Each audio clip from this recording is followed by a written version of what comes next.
ಇವತ್ತಿನ recipe hotel ರೀತಿಯಲ್ಲಿ ಇಡ್ಲಿ ಮಾಡೋದು ಹೇಗೆ ಅಂತ ನೋಡೋಣ. ಇದಕ್ಕೆ ನೀರು ಚಟ್ನಿ ಮಾಡೋದು ಹೇಗೆ ಅಂತ ಸಹ ನೋಡೋಣ. ಈಸಿಯಾಗಿ ಮಾಡ್ಕೊಳ್ಬೋದು. ನಾನಿಲ್ಲಿ ಇಡ್ಲಿ ಮಾಡೋದಕ್ಕೆ ಬಳಸ್ತಾ ಇರೋದು ವಿಜಯ್ ಗೋಲ್ಡ್ ಅವರ ಇಡ್ಲಿ ರವೆ. ನೀವು ಯಾವುದೇ ಕಂಪ್ನಿ ಬ್ರ್ಯಾಂಡ್ದಾದ್ರೂ ಇಡ್ಲಿ ರವೆ ತೊಗೊಳ್ಬೋದು. ಈ ಇಡ್ಲಿ ರವೆನ ನಾನಿಲ್ಲಿ ಒಂದು ಗ್ಲಾಸ್ ಅಳತೆಯಲ್ಲಿ ತೊಗೊಳ್ತಾ ಇದ್ದೀನಿ. ಯಾವುದೇ ಆದ್ರೂ ಒಂದು ಮೆಷರ್ಮೆಂಟಲ್ಲೇ ಹಾಕ್ಕೊಳ್ಳೋದ್ರಿಂದ ತುಂಬಾ ಸಾಫ್ಟಾಗಿ ಸಹ ಇಡ್ಲಿ ಬರುತ್ತೆ. ಈಗಿಲ್ಲಿ ನಾನು 3 ಗ್ಲಾಸ್ನಷ್ಟು ಇಡ್ಲಿ ರವೆ ತೊಗೊಳ್ತಾ ಇದ್ದೀನಿ. 2 ಹಾಗೆ 3 ಗ್ಲಾಸ್ನಷ್ಟು ಇಡ್ಲಿ ರವೆ ಬೇಕಾಗುತ್ತೆ. ಇದಕ್ಕೆ ನಾರ್ಮಲ್ ರವೆಯಿಂದ ಈ ರೀತಿ ಮಾಡೋದಕ್ಕಾಗೋದಿಲ್ಲ. ಇಡ್ಲಿ ರವೆ ಇದ್ದರೆ ತುಂಬಾ ಒಳ್ಳೆಯದು. ಹಾಗೆ ಇದನ್ನು ಚೆನ್ನಾಗಿ ಮುಳುಗುವಷ್ಟು ನೀರು ಹಾಕ್ಕೊಳ್ಬೇಕು. ನೋಡಿ, ಇದು ನೀರೆಲ್ಲ ಹೀರ್ಕೊಳ್ಳುತ್ತೆ. ನಂತರ ಮತ್ತೆ ಇನ್ನೊಂದು ಗ್ಲಾಸ್ ನೀರು ಹಾಕ್ಕೊಂಡು ಚೆನ್ನಾಗಿ ತೊಳ್ಕೊಳ್ಬೇಕಾಗುತ್ತೆ.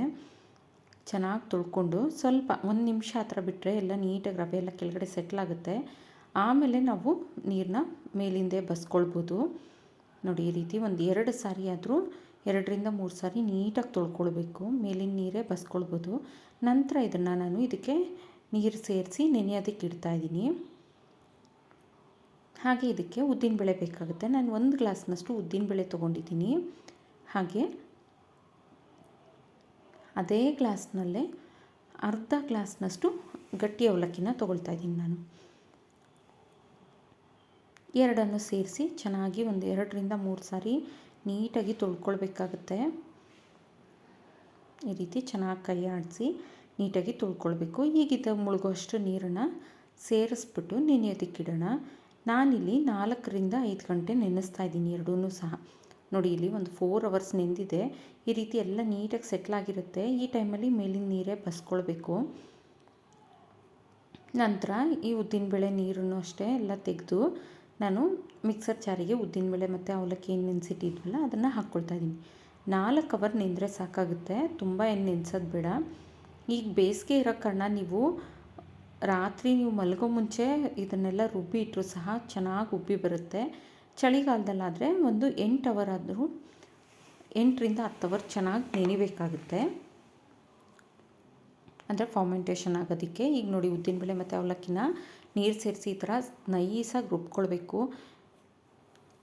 ಈ ರೀತಿ ತುಂಬ ನೈಸಾಗಿ ರುಬ್ಬೋದ್ರಿಂದ ಇಡ್ಲಿ ಸಹ ತುಂಬ ಸಾಫ್ಟಾಗಿ ಬರುತ್ತೆ.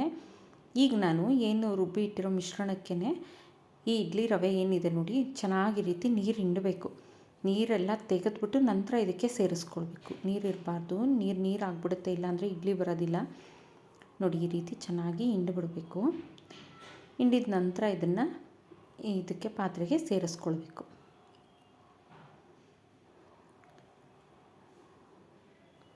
ನೋಡಿ, ಇದೆಲ್ಲ ಸೇರಿಸಿದ ನಂತರ ಕೈಯಿಂದನೇ ಚೆನ್ನಾಗಿ ಮಿಕ್ಸ್ ಮಾಡಿಕೊಡ್ಬೇಕು. ನಾವು ಸ್ಪೂನಲ್ಲೋ ಸೌಟಲ್ಲೋ ಮಿಕ್ಸ್ ಮಾಡ್ತೀವಿ ಅಂದರೆ ನೀಟಾಗಿ ಮಿಕ್ಸ್ ಆಗೋದಿಲ್ಲ. ಕೈಯಿಂದನೇ ಈ ಹದಕ್ಕೆ ಗಟ್ಟಿಯಾಗೇ ಇರಬೇಕು. ಈ ಹದಕ್ಕೆ ಮಿಕ್ಸ್ ಮಾಡಿಕೊಟ್ರೆ ಸಾಕು. ನಾನಿಲ್ಲಿ ನೀರೇನು ಸೇರಿಸಿಲ್ಲ. ಉದ್ದಿನಬೇಳೆಗೆ ಮಿಕ್ಸಿ ಮಾಡೋದಕ್ಕೆ ಏನು ನೀರು ಸೇರಿಸಿದ್ದೆ ಅಷ್ಟೇ ಇದೆ. ಈಗ ಇದನ್ನು ನಾನು ಫಾರ್ಮೆಂಟೇಷನ್ ಆಗೋದಕ್ಕೆ ಬಿಡ್ತಾಯಿದ್ದೀನಿ. ಓವರ್ನೈಟ್ ಫಾರ್ಮೆಂಟೇಷನ್ ಆಗಬೇಕು. 6ನೇ ದಿನ ಬೆಳಗ್ಗೆ ನೋಡಿ ಎಷ್ಟು ಚೆನ್ನಾಗಿ ಉಬ್ಬಿದೆ ಅಂತ. ತುಂಬ ಚೆನ್ನಾಗಿ ಉಬ್ಬಿ ಬರುತ್ತೆ, ಅಷ್ಟೇ ಸಾಫ್ಟಾಗಿ ಬರುತ್ತೆ. ಮಕ್ಳಿಗಂತೂ ತುಂಬ ಇಷ್ಟ ಆಗುತ್ತೆ. ಮಕ್ಕಳಿಂದ ವಯಸ್ಸಾದವ್ರಿಗೆ ಎಲ್ಲರೂ ಆರಾಮಾಗಿ ತಿನ್ಬೋದು. ತುಂಬ ಸಾಫ್ಟಾಗಿರುತ್ತೆ ಇದು. ನೋಡಿ, ಈ ರೀತಿ ಚೆನ್ನಾಗಿ ಮಿಕ್ಸ್ ಮಾಡಿಕೊಡ್ಬೇಕು. ಹೀಗೆ ಉಬ್ಬಿದೆ. ಚಳಿಗಾಲದಲ್ಲಿ ಉಬ್ಬೋದಕ್ಕೆ ಅಂತಲೇ ಟಿಪ್ಸ್ ಸಹ ಹೇಳಿದ್ದೀನಿ ನಾನು. ಬೇರೆ ಒಂದು ವೀಡಿಯೋದಲ್ಲಿದೆ, ಇಡ್ಲಿ ವೀಡಿಯೋದಲ್ಲಿ ಚೆಕ್ ಮಾಡ್ಬೋದು.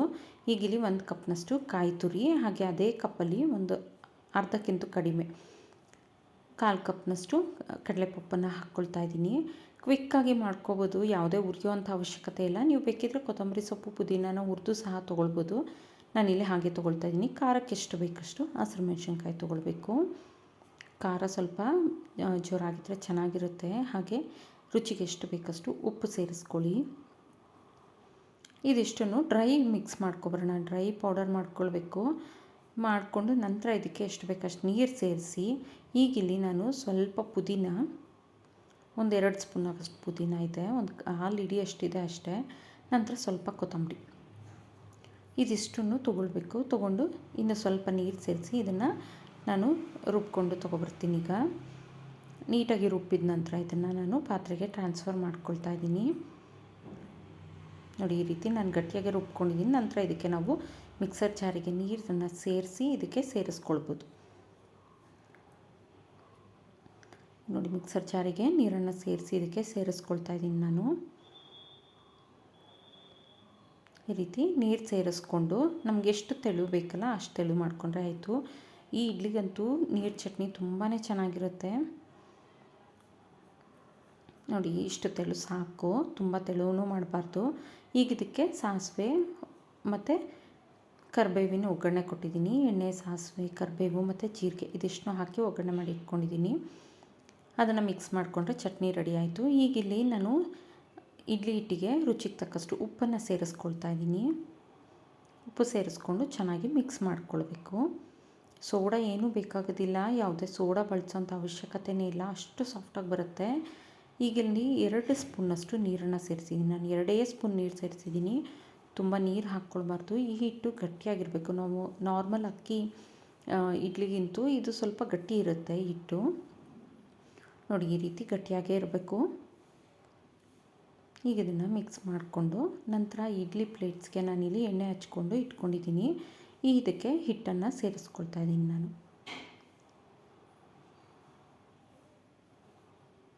ನೋಡಿ, ಈ ರೀತಿ ಚೆನ್ನಾಗಿ ಮಿಕ್ಸ್ ಮಾಡಿಕೊಂಡು ಹಿಟ್ಟನ್ನು ಸೇರಿಸ್ಕೊಳ್ಬೇಕು. ನಂತರ ಇಲ್ಲಿ ಇಡ್ಲಿ ಪಾತ್ರೆ ಬಿಸಿಯಾಗಕ್ಕಿಟ್ಟಿದ್ದೆ. ನೋಡಿ, ಇದಕ್ಕೆ ನಾನಿಲ್ಲಿ ಇಡ್ಲಿ ಪ್ಲೇಟ್ನ ಇಟ್ಕೊಂಡು ನಂತರ ಒಂದು 10ರಿಂದ 15 ನಿಮಿಷ ಬೇಯಿಸ್ಕೊಂಡ್ರೆ ಸಾಕಾಗುತ್ತೆ. 10 ಮಿನಿಟ್ಸ್ ಸಾಕಾಗುತ್ತೆ, ನೀಟಾಗಿ ಬೆಂದಿರುತ್ತೆ. ನೋಡಿ, ತೇವ ಕೈ ಮಾಡಿ ಈ ಥರ ಮುಟ್ಟು ನೋಡಿದ್ರೆ ಆಯಿತು, ರೆಡಿಯಾಗಿದೆ ಇಡ್ಲಿ.